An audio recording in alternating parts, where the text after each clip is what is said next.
I am Ethan Harper, a resident of New York City where the lights blaze on and life never pauses for a breath.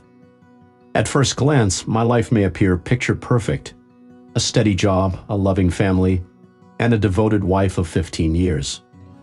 Never could I have anticipated the shocking revelation that awaited me. As the fading sunlight trickled through the windows, I sat in the kitchen, nursing a cold cup of coffee. While the city lights shimmered outside, a shadow of distress loomed over my heart. Recently, a gulf seemed to widen between Sarah and me. She returned home later, our special nights became scarce, and our conversations grew scant, hinting at an unspoken chasm developing between us. Unaccustomed to sharing my feelings, I immersed myself in work, but the growing disconnect with Sarah could not be overlooked. Each evening, I awaited Sarah's return, hoping for a connection, only to feel like a mere afterthought as she hurried past me.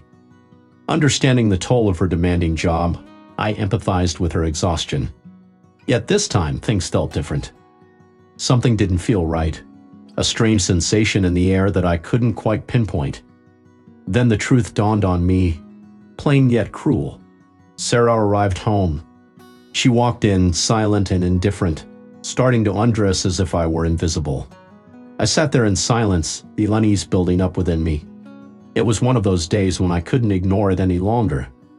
The unknown feeling, the vague ache in my heart, was becoming clearer. I couldn't contain my thoughts any longer. Setting my coffee cup down with a heavy heart, I finally spoke up. "Sarah," I said, my voice steady but resolute. She paused, turning to me with no hint of surprise. "What's wrong?" she inquired, her expression detached as if our bond didn't warrant concern. I tried to maintain a composed demeanor, fighting back my emotions. But this was the question I had been evading. "I know you've been unfaithful," I confessed, not in anger, but with a painful realization. "And I suspect this has been." As time passed, Sarah's eyes widened slightly and a forced smile flitted across her face. It wasn't a smile of relief, but rather one of unease, betraying her fear of being caught. "You're starting this again," she sighed lightly, attempting to deny my words. "Ethan, you know how busy my work is. What's going on with you? Can't you accept that sometimes I have necessary meetings?" I shook my head in silence, feeling unheard by Sarah's dismissive words. "You say I can't accept it, but that's not the issue," I said evenly, though my disappointment was plain in my eyes. "You come home late, then disappear on vague work trips. I'm not naive, Sarah. I know you're not being truthful with me." Sarah remained silent, her gaze tired as if worn out by my accusations. "Why can't you understand that I have needs, Ethan? For years you haven't been able to fulfill me physically, and I need something more," she finally admitted, her words cutting deep. "So you're implying I'm not enough for you as your husband?" I clenched my fists in frustration, feeling the weight of her words settling heavily between us, me jaw clenched. Determined to keep my emotions in check. "Am I just an emotionless machine to you, unable to meet your needs?" She pursed her lips, holding back her response momentarily. Then a sharp retort escaped her lips. "I'm not saying that, but you fail to understand my needs. We've drifted apart for a while now." Her words pierced me like a knife, leaving me feeling empty rather than enraged. Despite her justifications, I couldn't shake the sense of betrayal. Standing up, I approached her, my voice solemn. "I don't care about your actions, but I won't tolerate lies and being devalued." She remained silent, her demeanor shifting. Gone was the pride and composure, replaced by doubt and fear, as if realizing there was little left to salvage. Finally, she spoke with a hint of vulnerability. "Can't you find it in your heart to forgive me?"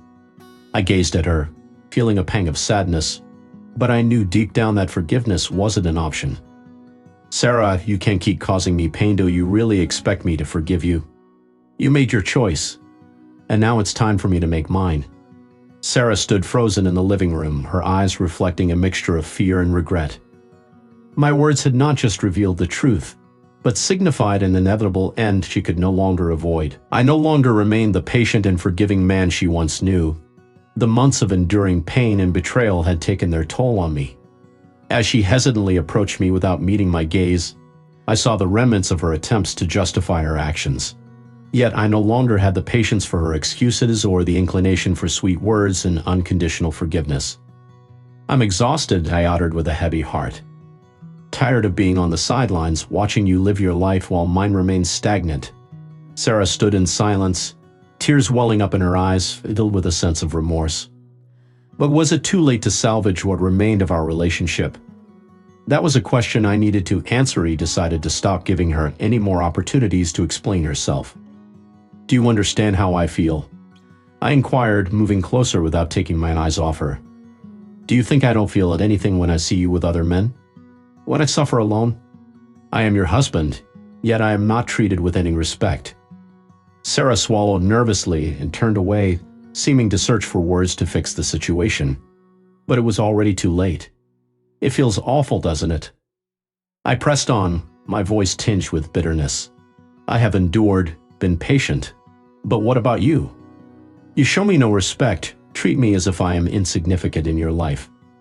Sarah turned back to me, tears brimming in her eyes. I don't know what to say," she stammered, her voice shaking. "I was wrong, but I need you. I don't know what I have done, Ethan. I just can't explain it." I gazed at her, finding it difficult to forgive her so readily. "You say you need me, but I don't see genuine." Sarah stepped back, visibly shaken by my words. "You need me. You also need other things, other sources of satisfaction. I can't provide everything you seek anymore, which is why you seek them elsewhere," I said calmly. She looked at me, her eyes shimmering with despair. "I don't love them," she said softly. "It's just that I couldn't bear the loneliness without you. You've changed, Ethan. You're not the man I used to share everything with." As I moved closer to her, a mix of coldness and disappointment in my gaze, I felt a lump form in my throat. "I changed?" I repeated, my voice tinged with emotion. "You changed first. You stopped seeing me as your partner and only saw me as a useless companion." Sarah lowered her head, unable to respond. She knew she had made mistakes, but could anything be fixed now? Could an apology heal the wounds I carried? "I know you've loved me for a long time," I continued, my voice heavy with sadness, "but you didn't love me enough to stop deceiving me." The weight of her actions lingered in the air, leaving an unspoken question hanging between us. "You didn't love me enough to look at me without indifference. You didn't love me enough to respect me as a man," she said, her voice breaking as she cried, unable to maintain the strong front she had portrayed. "I'm sorry, Ethan. I didn't want to hurt you. I don't know why I did it," she stammered, tears flowing freely. A heavy silence filled the air as Ethan looked at Sarah, observing her vulnerability and helplessness, yet feeling no ounce of compassion. He had endured his pain to reach this point, but he questioned whether he could offer her forgiveness. "It's not about saying sorry now," Ethan spoke firmly. "What matters is what you've done to Sarah, and I won't let you continue deceiving me." Sarah took a step closer, her eyes pleading for understanding, but Ethan no longer wished to witness her fragility. "I can't continue living in a marriage where respect has been so callously disregarded. I can't be with you anymore, Sarah," Ethan declared, his tone devoid of emotion. "We cannot salvage anything. I have made my decision." Sarah crumpled onto the couch, tears cascading down her cheeks endlessly. She remained silent, offering no excuses, only tears I had cried, but forgiveness for the betrayal was unattainable. Apologies came too late, and when Sarah departed, there was no sense of loss, rather it felt as though everything had already concluded long ago. It was a chance for a fresh start. Determined to move forward, I focused on rediscovering the joys that had been neglected in favor of her. Engaging in activities that brought me happiness, I gradually regained my strength, stepping out from the shadow of betrayal. Sarah no longer held significance in my life. As days passed, I realized I was no longer consumed by the wounds that couldn't heal. The house now echoed with an unsettling stillness, vacant of our shared moments, yet I did not experience the previous emptiness. What I felt was not sorrow, but a peaceful calm. Although relieved to be free from her influence, a part of me still held on to a lingering anger.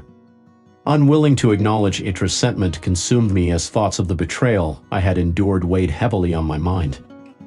Unlike my usual quiet, patient self, this time I felt the urge to take action, not for revenge, but to help the person understand the severity of their actions. I began meticulously planning, collecting evidence such as messages, phone calls, and meetings to showcase the gravity of the situation. My intention was not to destroy, but to demonstrate that some wounds cannot be simply overlooked. Quietly observing Sarah's actions in the days that followed, I couldn't help but feel conflicted. Part of me wished for her to confront the truth, while another part wrestled with the desire for her to understand the hurt I had experienced instead of succumbing to anger. I found a strange sense of calm despite the betrayal. Equipped with evidence, patience, and a plan to address the situation, I decided to take action one evening while Sarah was out.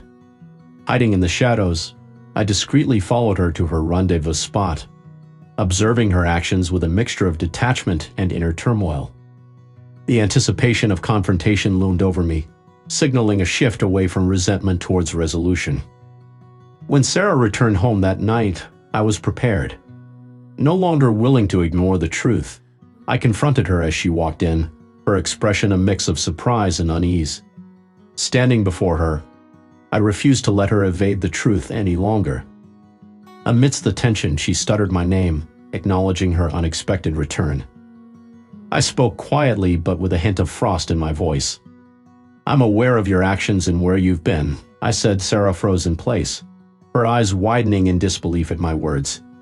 She stood motionless, searching for words in response, but I didn't require an explanation. "It's David, right?" I asked calmly. "And the other men like Bob you've been seeing?" Tears started streaming down Sarah's face as she struggled to speak.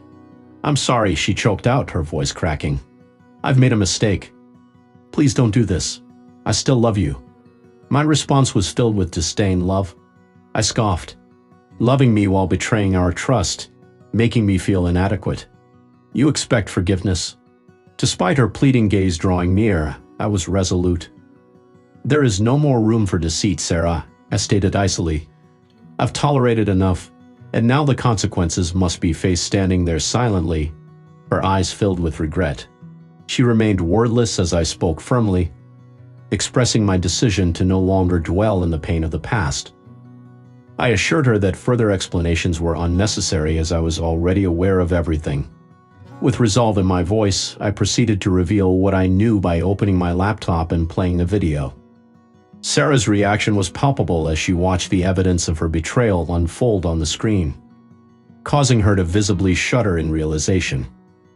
The video captured her interactions with David and Bob, showcasing their embraces and kisses unmistakably. Sarah gazed at the screen, shocked that I had collected such damning proof against her. I calmly informed her that the charade of deceiving me was over, devoid of any emotional inflection in my voice. This was the consequence she must face, not just for herself but also for the men she had involved in her deceit. I emphasized that there was nothing more to be done, as the truth was crystal clear. As Sarah stood motionless, unable to utter a word, tears streamed down her face, yet I remained resolute, devoid of any compassion, steadfast in my judgment. The room fell into a heavy silence, interrupted only by Sarah's mournful sobs as she stood with her hand poised to respond. Sarah's hands were clenching tightly, trying to cling on to whatever remnant she had left, yet tears continued to stream down her face. I stood before her, silent, devoid of any sympathy. I had endured too much to give in now. This silence felt like the final seal on the tomb of my pain. "I cannot forgive you," I spoke, my voice gentle yet cutting. "You've crossed every boundary that I could ever forgive. You've gone too far. I cannot bear to watch you continue to inflict pain upon me." Sarah sobbed, her eyes pleading as she looked up at me. "I was wrong, Ethan. I am sorry. I cannot undo the past, but I deeply regret it. You are the one I cherish the most, but I cannot fathom why I acted as I did." I could not bear to hear her apologies any longer. They had been repeated too many times with no change. "Sorry cannot mend what has been broken, Sarah," I replied, my voice strained. "Because of your actions, I cannot return. I cannot live on mere empty words and apologies without true change." Sarah recoiled as if struck by a blow. She tried to speak, but no words emerged. We remained in a heavy, stifling silence as we locked eyes with a chasm of unbridgeable distance between us. I could sense her remorse. However, regret could not mend what had been shattered. I felt a void within me, not due to a lack of love for her, but due to the irreparable damage inflicted upon our relationship through repeated betrayals. Sarah was a stranger to me now. I spent the day in contemplation, purging myself of the negativity she had left in her wake. My feelings for her had turned to frostiness and resolute determination. All I desired was to rediscover myself and reclaim the strength I had lost. In the evening, Sarah called. Initially hesitant, I'd eventually answered. Her once confident voice now trembled with uncertainty. "Ethan, I know I was mistaken. But please believe that I love you deeply. I am at a loss on how to mend all that I have broken. I am willing to do anything to earn your forgiveness." I remained silent, grappling with my emotions. To be truthful, I could not bear to hear those words again. I no longer yearned to return to her living in the cycle of empty apologies made me acknowledge that forgiveness doesn't always lead to happiness. "I can't forgive you," I gently but firmly stated, emphasizing that my love for you hadn't diminished, but I could no longer tolerate living a facade. "Sarah, I've made my decision, and I won't backtrack." On the other end of the line, Sarah remained silent, creating a profound stillness between us. After a pause, she uttered, "I understand. I want you to know that I love you unconditionally." This time I didn't reply. Words weren't necessary at that moment. Sarah recognized that some fractures run too deep to repair. A shattered marriage cannot easily be mended. I embarked on the journey of reconstructing my life in the aftermath of Sarah's departure. The initial days were devoted to self-reflection as I navigated the familiar streets of New York and revisited camps we once frequented. Gradually, I sensed a weight lifting off my shoulders. No longer did I need to dwell in the shadows of deceit, or pretend that everything was whole when cracks were evident. I no longer found myself returning to neglected work and lost projects. Instead, I devoted all my energy to reconnecting with the small joys I had overlooked. Reconnecting with friends I had long been out of touch with due to the challenges of married life, I began to feel a transformation within me. I shed my former weaknesses, anger, and pain, replaced now by a serene sense of freedom. I immersed myself in activities that brought me joy, such as attending yoga classes and meeting friends I had put off seeing. I began to live for myself, gradually realizing that thoughts of Sarah no longer held the same weight they once did. The emptiness that once haunted me was gradually fading, replaced by a newfound sense of liberation. Though my life was not without its imperfections, I had finally discovered inner peace. I no longer dwelled in the past, no longer harbored dreams of a marriage beyond repair. I had rediscovered myself after realizing that seeking revenge was not a way to find liberation, and understanding that forgiveness was not the only option. I made a choice. I decided to lead a life where I could be authentic, free from feeling belittled or betrayed. As I step into this new chapter, I embrace a life where I am even more liberated and resilient than I was before.